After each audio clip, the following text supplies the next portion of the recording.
आज यहाँ से अटल कैंटीन का शिलान्यास अनावरण पट्टिका माननीय मुख्यमंत्री महोदय के कर कमलों से। भूख केवल पेट की नहीं होती, कभी इज्जत की होती है, कभी उम्मीद की होती है। बहुत सारा, लेकिन पहला शिलान्यास आपने उत्तर पूर्वी दिल्ली से किया। ये उत्तर पूर्व का शुभारंभ भी बहुत अच्छा होता है। वास्तु के हिसाब से भी सबसे बढ़िया उत्तर पूर्व ही होता है, इसलिए मैं आपको धन्यवाद करता हूँ। पहले हमें दूसरों के सामने गिड़गिड़ाना पड़ता था रेखा जी।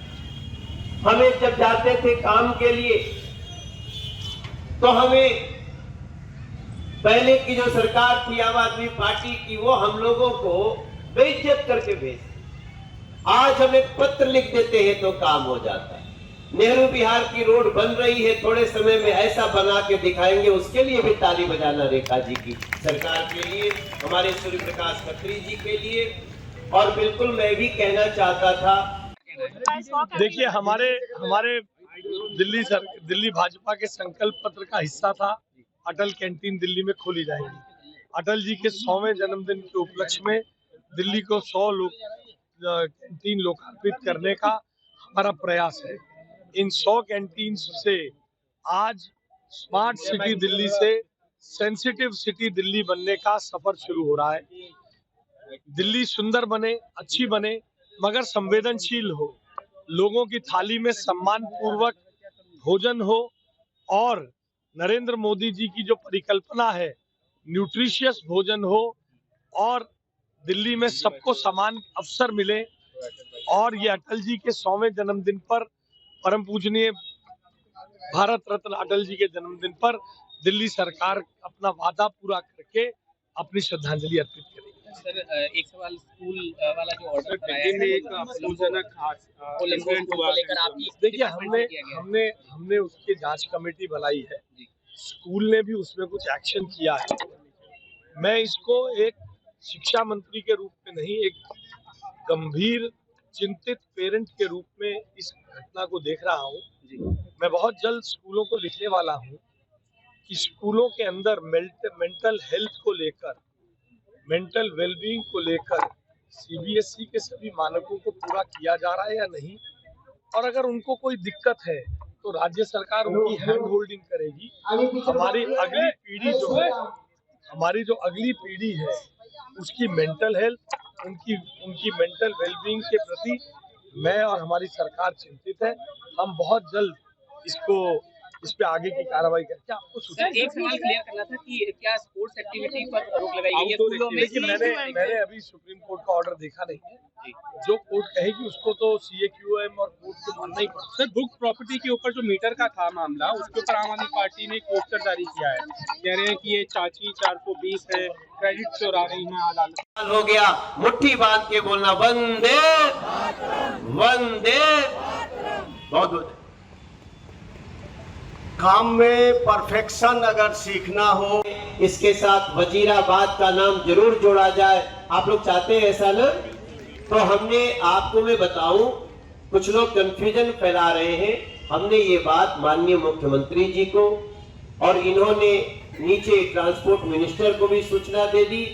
ये निर्णय हो चुका है, आपके नाम पे वजीराबाद भी रहेगा ही रहेगा, दुनिया की कोई ताकत उसको हटा नहीं सकती। ये मैं आज मुख्यमंत्री जी के सामने रख दिया, उन्होंने मन होगा तो कुछ कहेंगी। और इसके साथ ही हमारे जो कई कार्यकर्ता हैं जो इस क्षेत्र में काम करते हैं, चाहे वो गुलाब सिंह राठौर हो, रेखा अमरनाथ जी हो, हमारा मोहन गोयल हो, हमारा श्यामलाल जाटव जी हो, हमारे जिला के अध्यक्ष UK चौधरी जी हो, राजा इकबाल जी हो, सचिन मावी हो, दीपक हमारे मंडल अध्यक्ष हो, राजेश बोरा हो, या हमारे सभी मंडल अध्यक्षों को मैं यही बोलूंगा, ये जो कार्य रेखा गुप्ता जी की सरकार कर रही है ना, मेरे सभी कार्यकर्ताओं, चाहे वो खुशबू हो, मोहित कपूर हो, आप सब इसको अच्छे से प्रगति होती रहे देखते रहना, बीच बीच में बताते रहना, ताकि हम आपका कार्य और भी तेजी से करा सके। इन्हीं बातों के साथ मैं अपनी वाणी को देता हूं विराम। भारत माता की। और दिल में उम्मीद, जैसा मोदी जी ने निर्देश दिया है हमारे सरकार को, वैसा करने का काम किया है। और इसलिए जब नेतृत्व मजबूत हो, जब इरादे नेतृत्व के नेक हो, जब दूरदर्शी नेतृत्व हो, तो योजनाओं में संवेदनशीलता हो, तो शहर सिर्फ इमारतों से नहीं, दिलों से बनता है, दिलों से। आज ये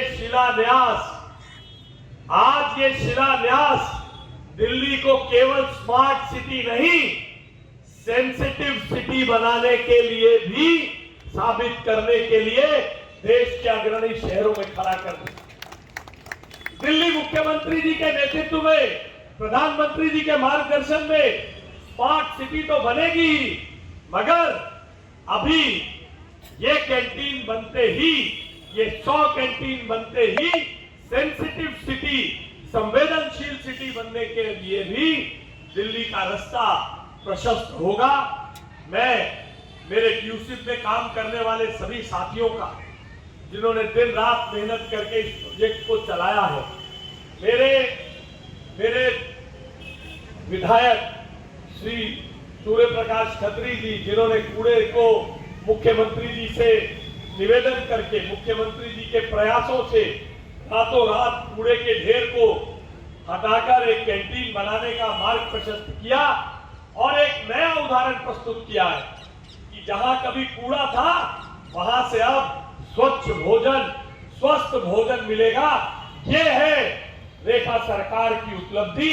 मैं इसके लिए यूसिफ के सभी साथियों को, आदरणीय मुख्यमंत्री जी को, हमारे विधायक सूर्य प्रकाश जी को और भाई मनोज तिवारी जी को साधुवाद देते हुए अपने 4 शब्द यहीं समाप्त करता हूं। जय हिंद, जय भारत, जय दिल्ली।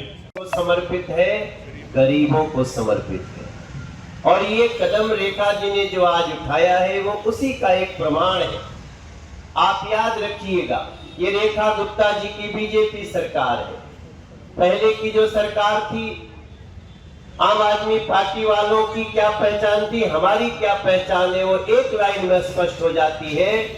वो आम आदमी पार्टी वाले वो झूठ फैलाते थे और रेखा गुप्ता जी की सरकार दिल्ली के गरीबों की भूख मिटाती है। मेरे भाई बहन, ये अंतर है दोनों में। और आज उसी अवसर पे हम जब आपके सामने बैठे हैं, उद्देश्य यही है कि कोई भूखा ना सोए।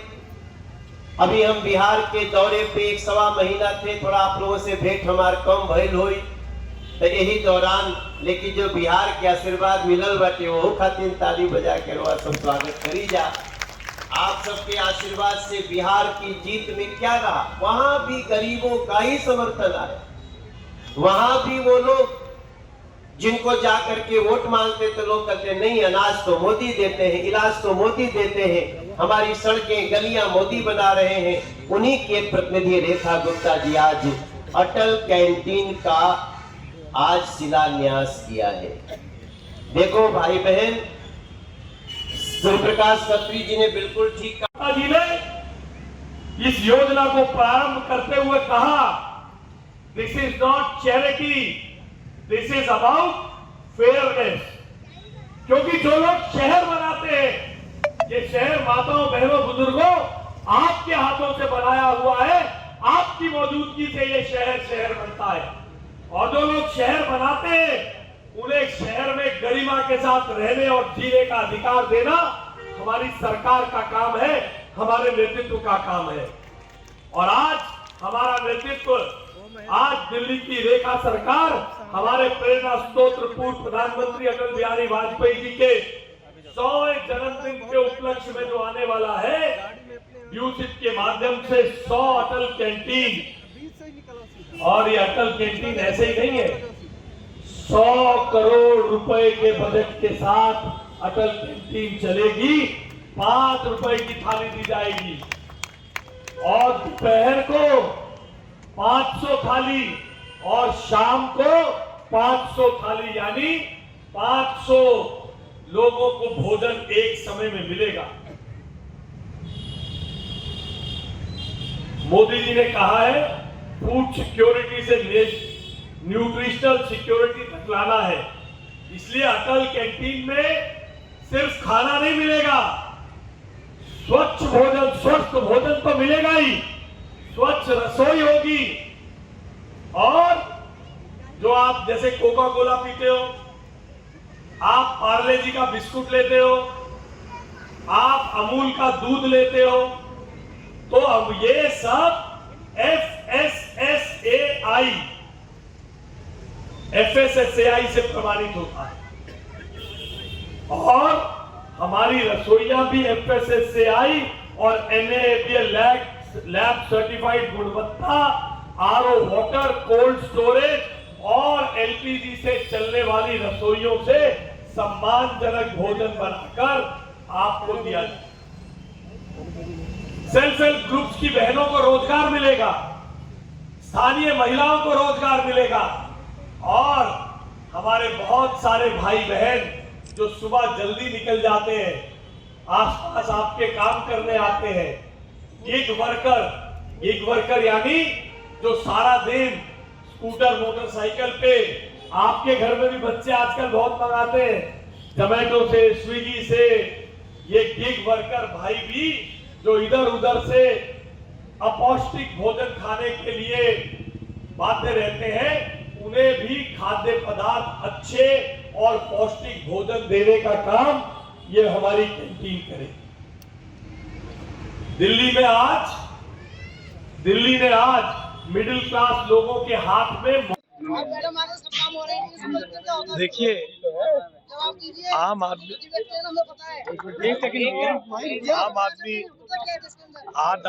आदमी पार्टी के बहुत सारे नेता बेरोजगार नेता है। वो स्वयं घोषित बेरोजगार नेता है।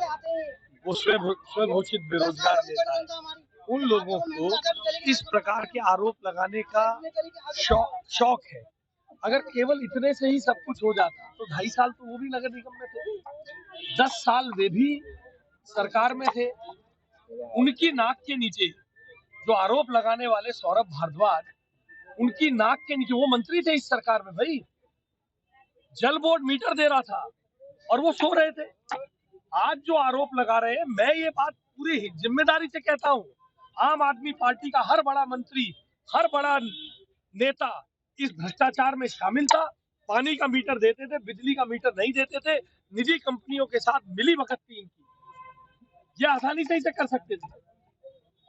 ये सब व्यवस्थाएं, ये सब इंतजामात मुख्यमंत्री जी की सरकार में हमने जिम्मेदारी से किया है।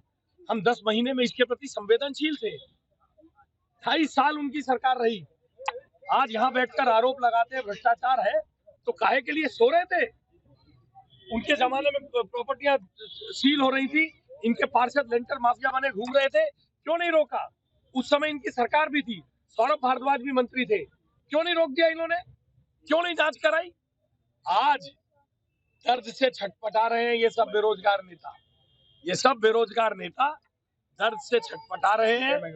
दिल्ली की संवेदनशील मुख्यमंत्री पर अपनी मूर्खता छुपाने के लिए, अपनी भ्रष्टाचार छुपाने के लिए आरोप लगा। ठीक है।